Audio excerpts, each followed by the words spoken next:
ನೋಡಿ friends, quality masala sambar ಪುಡಿ ಉಪಯೋಗಿಸ್ಕೊಂಡು ಬೇಳೆಬಾತ್ ಮಾಡ್ತೀನಿ. ತುಂಬ ರುಚಿಕರವಾಗಿರುತ್ತೆ ಹಾಗೂ ಆರೋಗ್ಯಕ್ಕೂ ಒಳ್ಳೆಯದು. ನೀವು ಇದನ್ನು ಮಾಡಿ ನೋಡಿ, ತಿಂದು ನೋಡಿ, ಆಮೇಲೆ ಯಾವ ರೀತಿ ಮಾಡ್ತೀನಿ ಅನ್ನೋದು ಗಮನಿಸಿ. ಚೆನ್ನಾಗಿದ್ದರೆ ಲೈಕ್ ಮಾಡಿ. ಮೊದಲಿಗೆ ಸ್ಟವ್ ಹಚ್ಕೊಂಡು ಕುಕ್ಕರ್ ಇಟ್ಟಿದ್ದೀನಿ.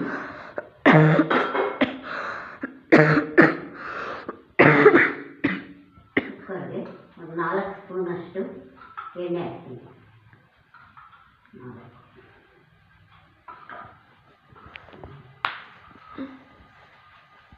ಆಮೇಲೆ ಇದಕ್ಕೆ ಒಂದು 4 ಕಾಳಷ್ಟು ಸಾಸಿವೆ ಹಾಕ್ತೀನಿ. ಸಾಸಿವೆ ಸಿಡಿದ ಮೇಲೆ ನೋಡಿ, ಸಾಸಿವೆ ಸಿಡಿತಾ ಇದೆ. ಸಾಸಿವೆ ಸಿಡಿದ ಮೇಲೆ ಇದು ಟೊಮೆಟೊ ಹಾಕ್ತೀನಿ. ಮುಂದಕ್ಕೆ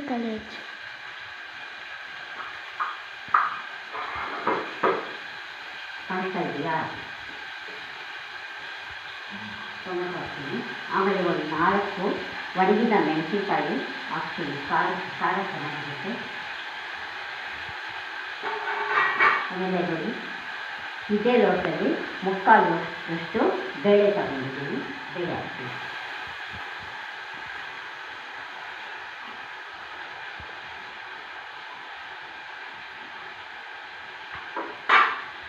ಅದನ್ನು ಹುರ್ಕೊಂಡು, ಬೇಳೆ, ಟೊಮೊಟೊ, ಮೆಣಸಿನಕಾಯಿ ಹುರ್ಕೊಂಡು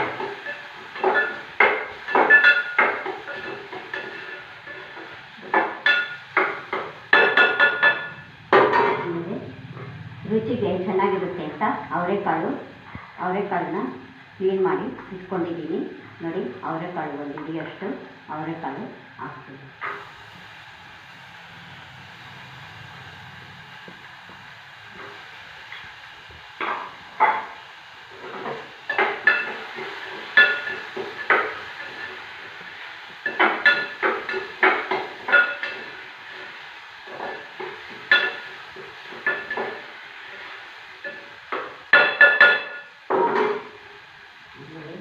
ಒಂದು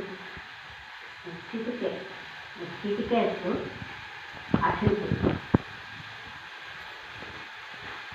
ಆಮೇಲೆ ನೋಡಿ, ಬೇಳೆಬಾತ್ ಪೌಡ್ರನ್ನ ಹಾಕ್ತೀನಿ. ಒಂದು 2-3 ಸ್ಪೂನ್ ಹಾಕ್ತೀನಿ.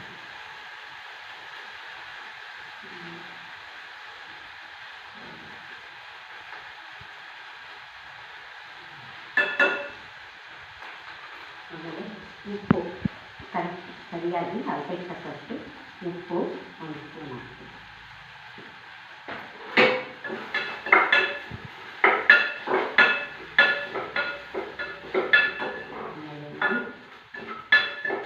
ಬಟ್ಲೆ ಪೆಟ್ಕೊಂಡ್ಕಲಿ. ಆಮೇಲೆ ಸಾಂಬಾರು ಪೌಡ್ರು, ಖಾರಕ್ಕೆ ತಕ್ಕಂಗೆ ಕ್ವಾಲಿಟಿ ಮಸಾಲ ಸಾಂಬಾರು ಪೌಡ್ರನ್ನ ಹಾಕ್ತಾಯಿದ್ದೀನಿ.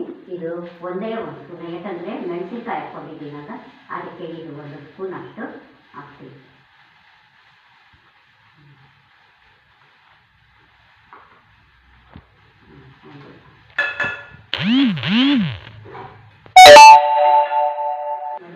ಇದನ್ನೆಲ್ಲ ಚೆನ್ನಾಗಿ ಹುರ್ಕೊಂಡಾದ್ಮೇಲೆ ಇದಕ್ಕೆ ಒಂದು 10 ಸ್ಪೂನ್ ಅಥವಾ 1 ಸ್ಪೂನ್ ಅಷ್ಟು ತುಪ್ಪ ಹಾಕ್ಕೋಬೇಕು.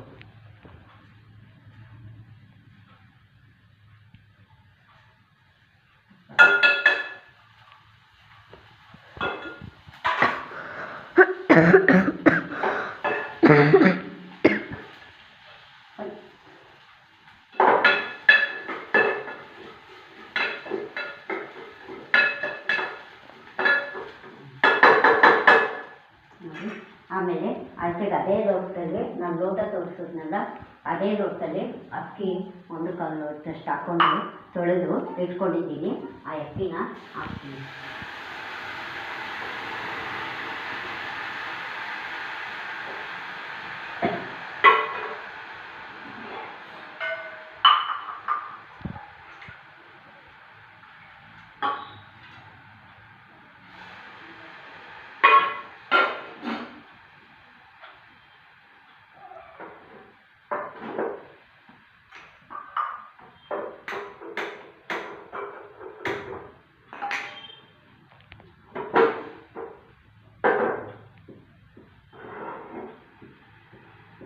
ಮಂಟು ತಕ್ಕೊಬಿಟ್ಟು ಮಂಟು ತಕ್ಕೊಬಿಟ್ಟು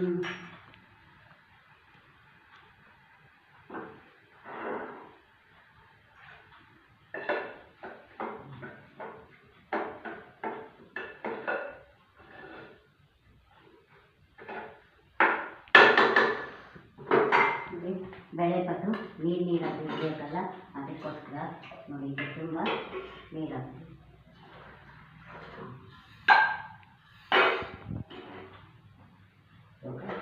ಕುಕ್ಕರ್ನ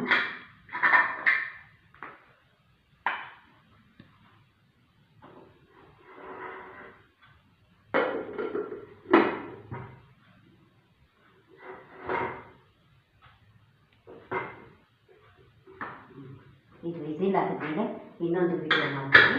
ಬೇಳೆಬಾತು ರೆಡಿ ಆದಮೇಲೆ ಇನ್ನೊಂದು ವಿಡಿಯೋ ಮಾಡಿ ತೋರಿಸ್ತೀನಿ. ಇದು ಇಷ್ಟೇ ಈಗ ಯಾವ ರೀತಿ ರೆಡಿ ಮಾಡೋದು ಅಂತ.